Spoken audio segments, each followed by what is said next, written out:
其实就算是感冒之后，其实也会有一些后遗症，像是久咳不愈就是其中之一。于医师有穴道跟八段锦可以帮我调理肺经啊。对，我们都知道增加免疫力要多运动嘛，可是病人一定说我没有时间运动，所以我今天要介绍功法，原地就可以运动。好，那古代的八段锦是8个功法呢。那我们如果说要增强肺经，第一个我觉得比较推荐的是有一个功法叫左右开弓4射雕。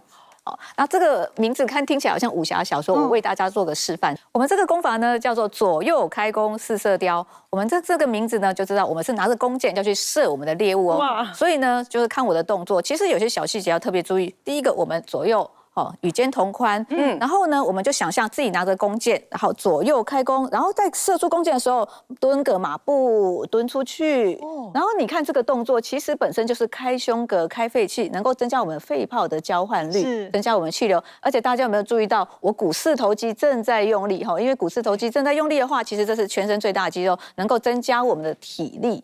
而且呢，其实我们在做这个动作的时候，第一个就一定伸展到我们的肺经络。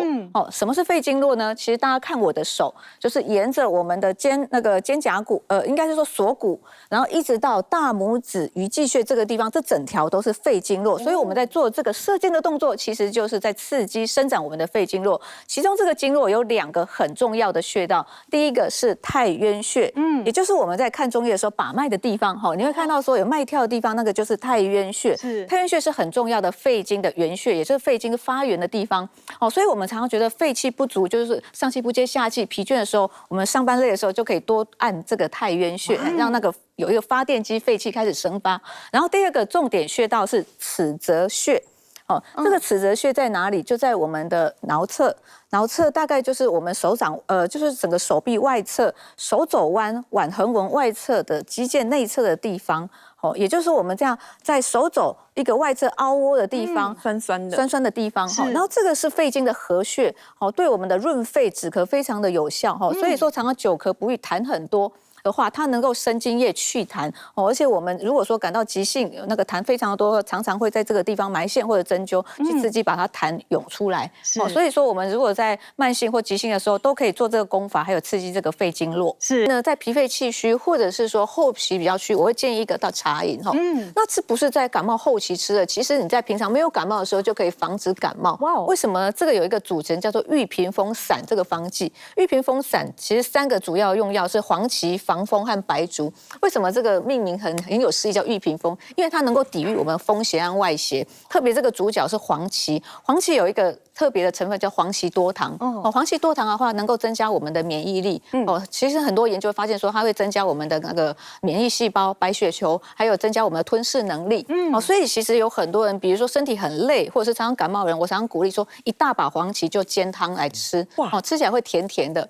或者是说有些人他常常盗汗啊，感冒到后期很容易盗汗，晚上很容易很虚，睡不好的话，其实黄芪其实很好的一些镇定神经的作用。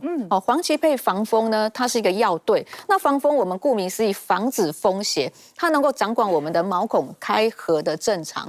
你会发现到最后，其实有些皮肤会痒，或是一直虚汗，我们常常会用防风这套药。然后我们刚才讲肠胃非常的重要，所以3个药白术、党参、红枣，这个就是我们顾脾胃用的。你会觉得很累，其实不要随便乱吃，人参要吃党参。党参比较平和顾脾胃，而且很多比如说感冒到后期会水泻或大便比较软，用白术可以燥湿。那红枣有红枣多糖体，可以增加我们的体力。其实一般来讲，感冒我们不建议吃水果，因为是生吃的关系会刺激到那个我们的呼吸道。但是师傅很聪明，把它煮熟那个性质就改变。而且苹果是入脾胃经，然后那个水梨是入肺经。这2个脾肺都非常重要。尤其像苹果啊，它有那些水溶性纤维，能够健胃整肠。你会发现说，很多便秘的人咳嗽都会咳的根本就不太好治。你把它把便通一通，其实它的呼吸道就会比较稳定。所以我们的那个苹果其实健胃整肠蛮好的。那水梨有润肺消炎的那个效果在。你会发现说，像有一些痰很多，或者是一些久咳、喉咙很干的人，用那个，就像我们偏方在电锅里会炖水梨，加一点川贝母，就是利用这个原理。先问一下慕容医师因为其实我们都觉得说感冒就是流鼻涕啦、咳嗽，他呢当时是出现喘不过气、心脏剧痛，感冒可能会变得这么严重吗？有可能，虽然不多，但是偶尔就是会遇到。而且我们常常都讲说，你感冒了，多喝开水，多休息，晚上早一点睡，少讲一点话。但是偏偏他从事的是一个需要高度换氧、需要讲话、需要跳跑跑的这，而且那时候他还要开演唱会，哎，对，所以呢，如果说我们要来解释他的状况哈，一般来说我们会提到说，第一个有没有可能是因为说我感冒太久了？我们平常讲的感冒是上呼吸道感染，实际上它连下呼吸道、连肺部都有受到影响。那我们正常吸气。这个空气是在肺部里面做一个气体的交换。对，当你肺部某几个区域发炎的时候呢，你其实气体交换不够，你就会觉得头昏不舒服，然后觉得疲劳累，然后也觉得心跳会加快。这是第一个，我们觉得说，有可能的。第二个原因是说，我们有些人说我平常气喘，那感冒之后会不会更喘？其实会。我们都说你对狗毛过敏、猫毛过敏，实际上病毒也是外来物，也会让你的气管本身敏感加重，所以气喘的体质也可能因此被诱发出来。也就是说，一般的感冒，如果你本身就有气喘，它可能同时还会把气喘给诱发出来。对，所以很多气喘的人都说，奇怪呢，怎么人家感冒我也感冒，但是我为什么症状比人家严重？我的时间拖得比人家久，就是因为我本身的气管比人家不稳定啊。那第三个，我还在猜测说，他有没有可能在用些什么药？因为有的时候这个感冒的时候，我们可能会听他气管声音不稳定，开一点点支气管扩张剂，然后开一点点鼻塞的这个伪麻黄素。那这两个药物呢，刚好都会让他心跳加快不舒服。然后再加上你又鼻塞，然后头昏脑胀的，我觉得那个整个过程当中，再加上整个气氛。我相信他会很不舒服。不过慕容医师刚好特别提到，其实我们的呼吸道会分成上呼吸道跟下呼吸道，下呼吸道的时候跟肺比较会有一些关联性。然后，那假设说我们今天在感冒的时候，一般来说大概就是7天、5天左右的时间，真的拖长，它有可能会从上呼吸道变到下呼吸道吗？有可能。其实我们常都在讲说，如果医生确定你是感冒，不吃药也会好，甚至于吃药不吃药都是7天到1个礼拜到2个礼拜都会好。但是偏偏感冒它有后续的并发症。最常见的就是鼻涕太久、太浓稠、黄绿，然后鼻窦炎，然后耳朵会痛、发烧、中耳炎，然后喉咙整个发炎，最常见的是这边。但是实际上你也不要小看感冒，虽然比例不高，你也可能这个。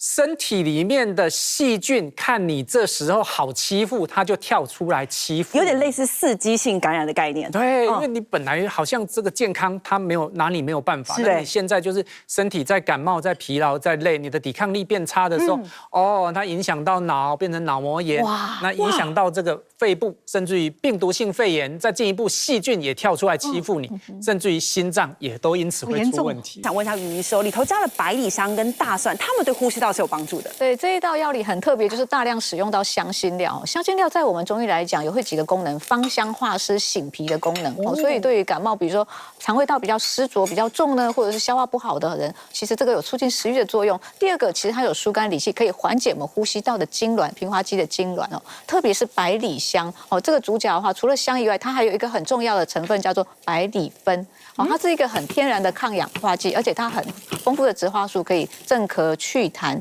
而且能够其实平缓我们的发炎肿胀的黏膜。其实这个消炎效果非常好。然后第二个主角就是大蒜，它跟百里香相反，它的性质比较辛温，所以在感冒初期，如果觉得全身发冷汗出不畅的人，可以吃一点大蒜，它里面含有丰富的大蒜素，也可以抗菌消炎。所以这个平常吃或感冒吃，其实都蛮好用的。大家好，我是健康主播郑凯云。喜欢我们的影片呢，欢迎帮我们订阅、按赞、分享，还有开启小铃铛。另外很重要在底下有个超级感谢，可以按下去表达对我们的支持。